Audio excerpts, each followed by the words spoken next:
All right, let's talk a little bit about going back to work. We're all supposed to go back to work on Mondays, well, except for, the people working weekends like yours truly. This week will be a little bit different. We're going back from the holidays, and then also you have people going back to the office potentially all week for the first time since the pandemic hit. For the continuing shift away from remote work, let's bring in our CP24 Melissa Duggan, who is well, it looks like she's at City Hall now. But Melissa, what can you tell us about what the feeling is from all these people that now are going to be having to work 5 days a week at the office?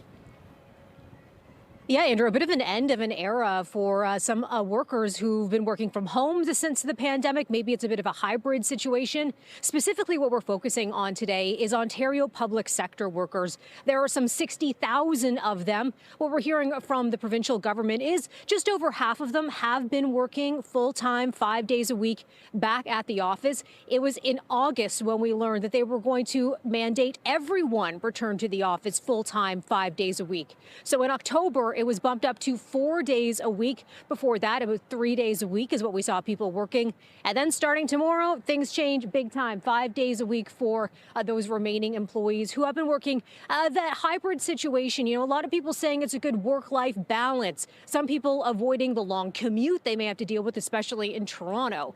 But there has been some pushback. Not everyone wants to return to the office full time. For more reaction on this, we're joined by JP Hornick, the president of OPSEU. Thanks so much for being with us, JP. Hi, good. Thanks for having me.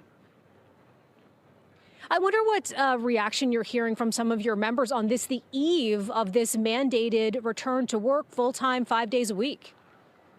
Yeah, unilaterally, this has been received negatively by folks who have been working in a hybrid or remote work situation. I mean, these folks have been working the entire time.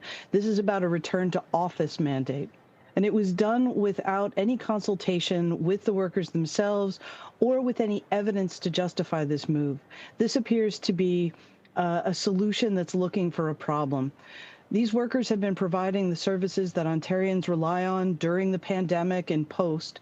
They've also been able to contribute more to their communities, lessen effects on the environment through, minimal commutes. We look at the work-life balance, particularly for women in that sandwich generation where you might be dealing with childcare and elderly parents. And yet what we've seen, without a decline in service, with an increase in productivity through hybrid work, a government who is mandating for no apparent reason other than to appease corporate landlords, a return to the office, even where it doesn't make sense. What we're hearing from the provincial government as well is that this move is sort of in line with the trend that they're seeing of more of the private sector returning to the office full time. The message from Premier Doug Ford is that he thinks that workers are more productive when they are in the office. From your perspective, has that been the case? What I have to say is there's been no evidence that demonstrates that that's true, that maybe his feeling or his attitude, which is fairly outdated about work.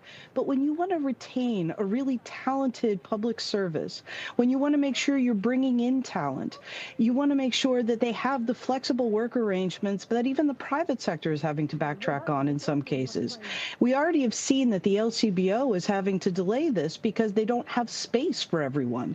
We've seen reports where the offices where they're planning to put people are infested with rodents or there's water damage. This is a government that's clearly not ready. They're rushing the mandate, and they appear to be doing this to appease developers rather than what's good for Ontarians in the services they provide. Yeah, there are certainly some questions still when it comes to office space. Will there be room for everyone when they return to the office starting tomorrow? I wonder what kind of options your members may have if they don't want to return to the office full-time 5 days a week. What sort of other options can they explore here?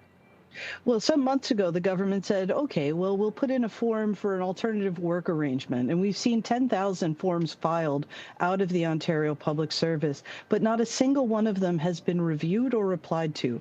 So what we see is a government that's very big on, a splashy announcement and some optics, but very short on providing evidence that justifies the move. Or that is responsive to the workers who have arranged their lives for 5 years around a remote or hybrid work environment. We also see things where it makes zero sense. Folks who are doing site visits in community, if they have to go into the office 5 days a week, that takes time away from spent in community visiting with those clients. We also see spaces that are not ready, and we have no details on what the government's going to do to provide those additional accommodations that people may require in their workspaces. I wonder what your message is, though. People might be thinking, listen, before the pandemic, people used to be in the office. This is just kind of getting back to the way things were. Why doesn't this make sense? Yeah, I mean, I think a lot of us learned a bunch of lessons during the pandemic, which is that the world of work is shifting pretty significantly. This is not about people who don't want to work. People do want to work, and they want to be productive, and they want to make sure that they can bring their best selves into the services they provide to Ontarians. This isn't about not working. This is about, does it make sense in every case for people to be in the office 5 days a week? What we'd like to see is a government that works with workers, that works with the union in order to determine a solution that would actually best serve what they have identified as problem areas, so that we can find solutions that will benefit all Ontarians. This isn't about the public service versus everybody. This is about the public service wanting to make sure that we are able to provide what Ontarians need and to do it to the best of our abilities. So we'd like to see a government that's willing to work with us rather than make broad pronouncements with no consultation. OPSEU President JP Hornick, thanks so much for joining us here on CP24 today. Appreciate your perspective. My pleasure.